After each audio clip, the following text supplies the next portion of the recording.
Salut mon pote et bienvenue dans la cave du Mills. Aujourd'hui épisode numéro 2 de la case en trop et on va parler de Batman et de Sean Murphy. Oh, quelle originalité. Oui je sais, mais je voulais faire la suite et cette suite c'est Batman Curse of the White Knight. C'est parti mon pote.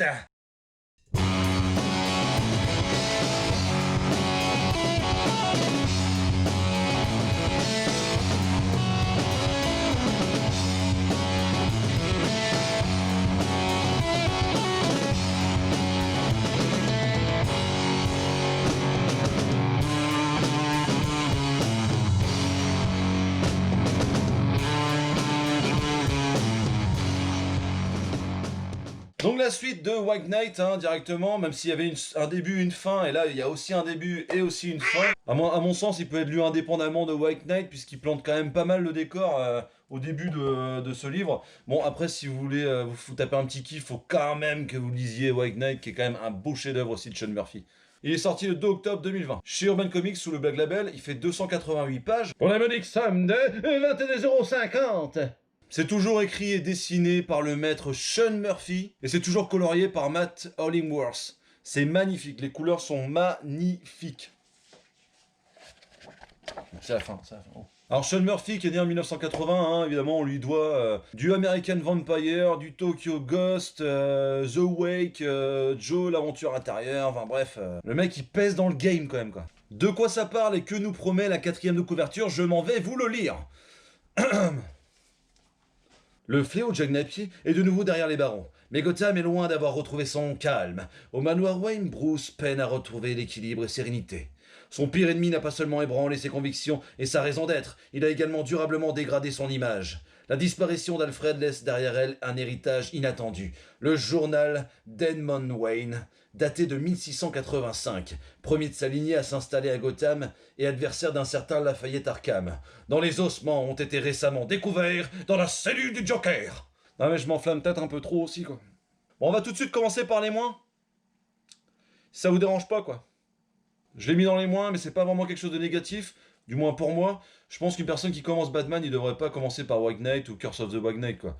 Je pense que c'est un tout petit peu trop pointu et un tout petit peu trop décalé pour une personne qui voudrait intégrer l'univers Batman. Mieux vaut partir sur les 2 tomes de Marini qui sont somptueux. Bon, au début de l'histoire, vous verrez, il y a une petite enquête qui a aucun suspense. Clairement, c'est digne du renard, c'est digne de Colombo. Et encore Colombo, il y a d'autres trucs sympas.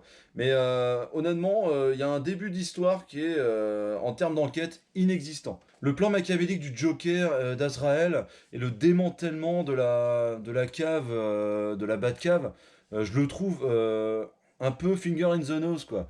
Le mec, il débarque, il balance un programme informatique... Batman est obligé de se barrer de sa Batcave. Non, normalement il y a 2-3 pare-feux quand même. Et puis ensuite, il y a... Bah non, il y a rien d'autre. Non, c'est vous dire si j'ai aimé ce comics, bordel. Oui, bah balance-les tes points positifs là, vas-y. Déjà, moi j'ai adoré encore une fois la traduction de Benjamin Rivière. Chapeau mec. La lettre d'Alfred est magnifique. On est bien dans le Black Label d'ici. Il y a une scène de violence. Un autre gros point fort dans ce comics de Sean Murphy, c'est tout simplement la relation entre les personnages. Moi j'ai trouvé ça dantesque. La relation entre Batman et Harley, la relation entre Harley et Napier ou le Joker, la relation entre Batman et Joker, la relation entre la fille de Gordon et Gordon.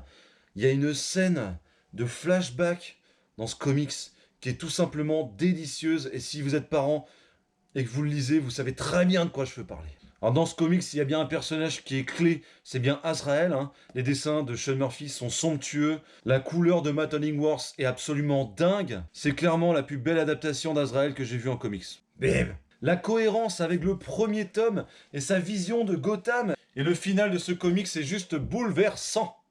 Comme si ça ne suffisait pas, on a le droit à une interlude de Klaus Johnson, s'appelle Von Freeze. Bon, le dessin, c'est pas mon kiff, mais l'histoire marche très bien. Franchement, ça nous fait une petite coupure avec l'histoire, ça fait plaisir.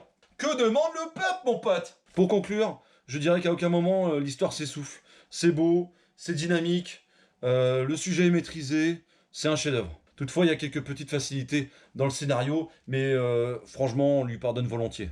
Pour moi, Sean Murphy, c'est un grand parmi les grands. Il a rien du tout à envier à Morrison et à Snyder.